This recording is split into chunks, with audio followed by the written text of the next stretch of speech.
If you're not using this ingredient in your DIY skincare, then you're putting yourself, your brand, and your customers in danger. On top of that, you're wasting your money and setting your brand for complete failure. But I don't want you to do any of that. That's why we're going to talk how and why to use preservatives in your skincare products. The timestamps are below, and let's get started. Unfortunately, preservatives have this weird and negative ring about them, but the situation is getting a bit better. When I started with DIY skincare about 6 years ago, everything that was linked to preservatives was considered icky, yucky, and dangerous. But the fun part is that everything without preservatives is actually icky, dangerous, and could be potentially harmful for you. After all, the main reason we use preservatives is to protect our products from mold, bacteria, and yeast. Basically, the preservatives help us to protect the products, prolong the shelf life of these products, and make them stable and safe to use in the long term. Because when you're trying to build a skincare business, naturally you want your products to last more than a week in the fridge. Now you might say, but Kat, I know exactly where my products have gone bad. I have an excellent sense of smell. Yeah, you might. How about your customers? They don't know how your product is supposed to look like. They only know because you tell them to. But imagine if you were a customer and you bought this beautiful rose-scented toner, and within a week it would start growing mold.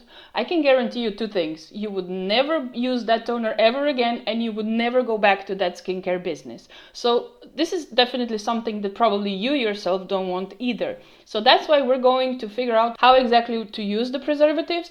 But first, let's start with what products need preservatives, because not all products require them. To put it very roughly, all the products that contain water require preservative. So before you go super happy and saying, hey, none of my products contain water, certain oil-based products or otherwise would also require them, but that's a story for another time. To put it roughly, water, preservative, no preservative. Essentially, there are three types of preservatives. So you have the natural preservatives, the preservatives that are allowed in natural organic skincare formulations. They're both EcoCert and Cosmos approved. Then you have all the other preservatives which are not allowed in this type of product. And this would be relevant for you if you're trying to create a organic skincare brand that's also certified. If that's not your point, this is not relevant for you. And then we have the third section of preservatives, which are the natural preservatives that are actually going around the internet. And these are, you might have heard of them, vitamin E oil, grapefruit extract, grapeseed extract, rosemary extract, and apple cider vinegar. These are not preservatives, okay? These are the substitutes for all the official preservatives that we're talking about, and these will not prolong the shelf life of your products. They will not do anything for your products. Now, you may say that, yes, but vitamin E oil, I usually put it to my body butters because if it's in a body butter, then it helps to preserve the body butter. No, vitamin E oil helps to prolong the shelf life of the oils and butters in terms of preventing their rancidity. But if you insert water into your body butter, no matter how much vitamin oil you've used, I can guarantee you that it will probably start growing mold or yeast or bacteria or everything at the same time. Just ugh. So these are not preservatives, definitely not any kind of preservatives. I actually did this small weird test a while back. It was a few years ago, and I think it was about time when I was writing this blog post on preservatives, and I was just doing my research online, and I came across this blog. Actually, I came across this recipe, one of the blogs, and the recipe was for homemade deodorant, spray deodorant, with a few essential oils. I think it was lavender, maybe eucalyptus, or no, essential oils, lavender, tea tree, and obviously water and apple cider vinegar. But supposedly, because the formulation in itself, it wasn't a formulation, it was a recipe, and it was wrong by itself altogether. But just for fun, I decided to make it because the girl or the blogger who posted it was very, very proud of it, saying how she only used this, it would last for months in the fridge, and it would perfectly work for any body odors. So I tried it. First of all, I smelled like a very well-dressed salad. The lavender just gave it that nice hint of floral. It was amazing. And second of all, even though I kept it in the fridge and the majority of the recipe was apple cider vinegar, that thing started smelling rancid within a week. And it was already full of vinegar. So the vinegar got really vinegary and it was just like a total disaster. So yeah, don't do stuff like that. Let's say you cook lunch, right? Or you make a really nice salad. Let's say you make a really nice fresh tomato and cucumber salad, and then you don't finish it all, and you leave it in the fridge and it goes moldy. Would you eat that? Exactly. Why would you use something on your skin that you're not sure if it's okay or not, and it's like full of yeast and mold and bacteria? It makes no sense. Sorry for the rant. I mean, it's preservatives, right?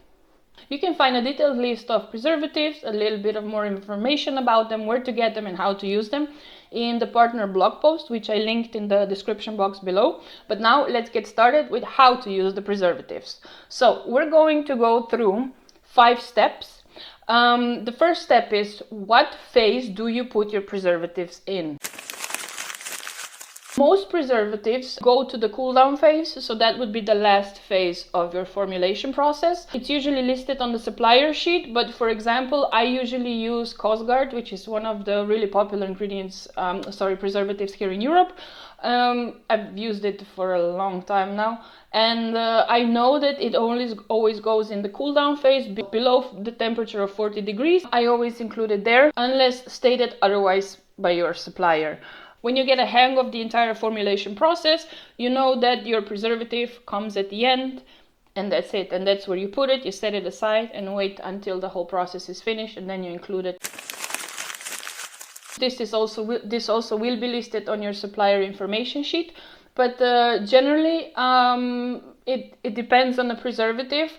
For example, the Cosguard that I mentioned, that you should use it somewhere between 0.2 to 1%, which means that in a 100% formulation, which is like, let's say for our sake now, for 100 grams of a product, that would be like from 0.1 to 0.2 to 1% or 1 gram of the preservative.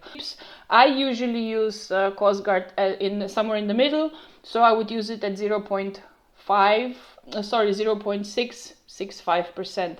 But the best advice is the one that I found on a website a few years ago. You use as little as possible and as much as necessary. So don't overdo it. More preservative is not necessarily better, and just don't really go too stingy on it. Somewhere in the middle would do best, and then of course you will test your product, so then you will know if it works for you or doesn't work for you in terms of stability and safety and shelf life and so on.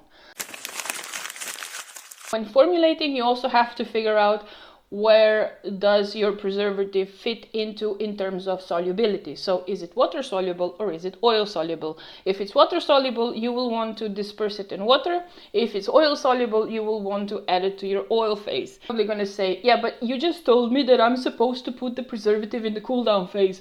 But so how do I put it in the cool down phase when my oil and water is already mixed and I already have an emulsion? Okay, so it's really simple. This is what I like to do. When you weigh out when you first start out with formulating and you weigh out your water-based ingredients and your oil-based ingredients, just weigh out a little bit of water, let's say 10 grams of water. You weigh it out, and that's where you're going to add your preservative. So you weigh out the water, you add your preservative, and you set it aside. And that sits there until you're done formulating, and that's when you include it in the final cool down phase. Just like a small percentage, which you can then effectively incorporate into your emulsion or the final product. So that's the case if you're actually making an emulsion or if you're warming ingredients up. In case you're not doing anything, in case you're not warming up the ingredients and the entire formula is just water-based, then what you can do is basically just take the entire batch and literally just add the preservative into the entire batch. For example, if you're making like a facial toner, you can just add the required amount of the preservative as the final step of the formulation directly into the product without the need of weighing it out. But I would still recommend you do that because it just makes well, makes the process of working so much easier. You can measure it properly without making any mistakes. pH of the final product will influence the effectiveness of your preservative. Just like we said with the recommended temperature when you're supposed to add it and the required amount of the preservative, this is also another thing to keep in mind when you're adding it to your product. You need to make sure that the pH is between the suggested rates. So, for example, again, the CosGuard that I use, it supposedly can work between the pH of 2 and 7, but it's most effective under the pH or around the pH of 5.5. So what you do is you measure, of course, you measure the pH of the product, you make sure the pH is where it's supposed to be, you can change it, you alter the pH, and after that you add the preservative, mix it all well, and that's it. That way you can be sure that the preservative will be effective and will do what it's supposed to do there. When you're working with ingredients that have different charge, not every preservative works with all types of charges. So you have anionic, cationic, and non-ionic. So this is also one thing to keep in mind. But I guess that if you are making those kind of formulations, they're already a little bit more complex. So I'll assume you kind of already know what I'm talking about and you're already paying attention to that. What preservative do you choose? From my experience, I would just tell you to pick the one that's most common in the area where you live. It will probably be affordable and easily accessible. If you're trying to build a skincare brand that you need, then you need suppliers that will quickly and efficiently, ship you the ingredients that you need. In my case, this was CosGuard. It's widely spread all over Europe. I've ordered it from many different online shops. It's very easily accessible. I have tested a few others, but I just figured this one was the best one for me. I would also suggest to talk to your suppliers, ask them what they recommend, and also consider the facts of if you're planning on going organic or not organic. Overall, if I had to pick two, I would definitely suggest CosGuard if you're in Europe. It's a broad spectrum preservative, it works great. I've tested it, many of us have actually. You can find it in lots of skincare products.